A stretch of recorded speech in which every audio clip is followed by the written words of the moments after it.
ጥያቄ ቁጥር 1 በእንስሳ ሆድ ውስጥ ሆኖ የጸለየው ብቸኛው ሰው ማን ነው? ሀ ኢያሱ፣ ለ ዮናስ፣ ሐመርኳ ያዕቆብ፣ መ ኤልያስ። 10 ሰከንድ አላችሁ።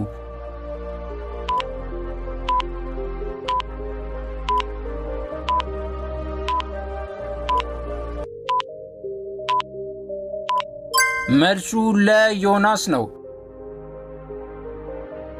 እግዚአብሔር ዮናስን ለነነዌ ሰዎች መልእክት እንዲያደርስ ላከው። ዮናስ ግን እግዚአብሔር ከላከው ወደ ተቃራኒ አቅጣጫ መኮብለል ጀመረ። እግዚአብሔርም በተሳፈረበት መርከብ ላይ ታላቅ ማዕበል አመጣ። በመርከቢቱ ያሉትም ይህ ችግር የመጣባቸው በማን ምክንያት እንደሆነ ዕጣ ተጣጣሉ። ዕጣውም በዮናስ ላይ ወደቀ። ወደ ባህሩም ጣሉት። እግዚአብሔርም ዮናስን የሚውጠው ዓሣ አዘጋጀ። ዮናስም በዓሣ ሆድ ውስጥ ሆኖ ወደ አምላኩ ወደ እግዚአብሔር ጸለየ።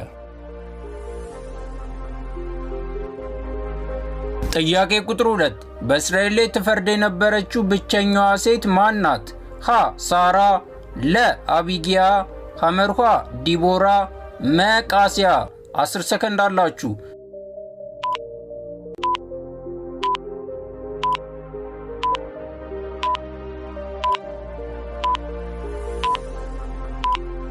መልሱ ሐመርዋ ዲቦራ ናት። ናዖድ ከሞተ በኋላ የእስራኤል ልጆች በእግዚአብሔር ፊት ክፉ ሥራ ሰርተው ነበር። እግዚአብሔርም በአሦር በነገሰው በከነዓን ንጉሥ በኢያቢስ እጅ አሳልፎ ሰጣቸው። በዛን ጊዜም ነቢይቱ ዲቦራ በእስራኤል ላይ ትፈርድ ነበር። እርሷም በተራራማው በኤፍሬም ሀገር በራማና በቤቴል መካከል ካለው የዲቦራ ዛፍ ከሚባለው ከዘንባባው በታች ተቀምጣ ነበር። የእስራኤልም ልጆች ወደ እርሷ ለፍርድ ይወጡ ነበር። ጥያቄ ቁጥር 3 ጸጉሩን በዓመት አንድ ጊዜ ይቆረጥ የነበረው ማን ነው? ሀ ዳዊት፣ ለ ሶምሶን፣ ሐመርኳ ዮናታን፣ መ አቤሴሎም። 10 ሰከንድ አላችሁ።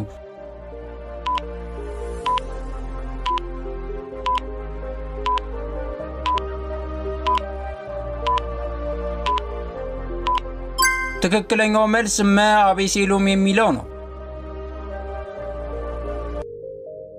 በመጽሐፍ ቅዱስ ውስጥ በጸጉራቸው ብዛት የሚታወቁ ሁለት ወንዶች ያሉ ሲሆን የመጀመሪያው ሶምሶን ነበር። የሶምሶን የኃይሉ ሚስጥር የሚገኘው በጸጉሩ ላይ ነበር። ሁለተኛውም የዳዊት ልጅ አቤሴሎም ሲሆን ከጸጉሩ ብዛት የተነሳ ምን ያህል እንደሚመዝን ሳይቀር በቁጥር ተቀምጧል። ጸጉሩን በጣም ይከብደው ስለነበረ በዓመት አንድ ጊዜ ይቆረጠው ነበር። ጥያቄ ቁጥር 4 ሰው ከባልንጀራው ጋር እንደሚነጋገር እግዚአብሔር ፊት ለፊት ያነጋገረው ብቸኛው ነቢይ ማን ይባላል? ሀ ኤልያስ፣ ለ ሙሴ፣ ሐመርኳ ኢሳያስ፣ መ ኤርምያስ። 10 ሰከንድ አላችሁ።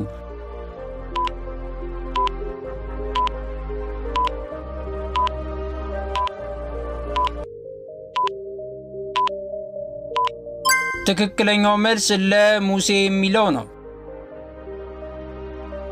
እግዚአብሔር ከሙሴ ጋር ፊት ለፊት እንደተነጋገረ የሚገልጸው ክፍል የሚገኘው በዘጸአት 33:11 ላይ ነው።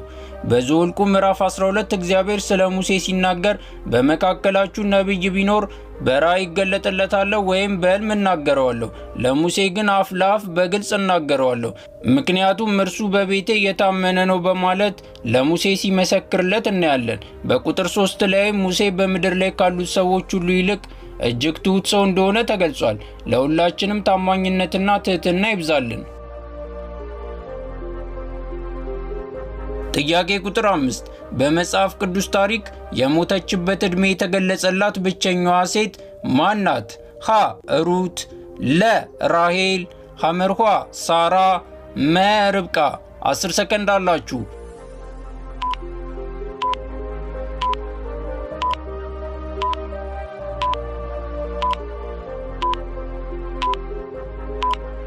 ትክክለኛው መልስ ሐመርዋ ሳራ የሚለው ነው። በመጽሐፍ ቅዱስ ውስጥ ከሳራ በስተቀር የሞተችበት ዕድሜ የተገለጸላት ሴት የለችም። የሕያዋን ሁሉ እናት የነበረችው ሔዋን እንኳን በአጠቃላይ የኖረችበት ዕድሜ አይታወቅም።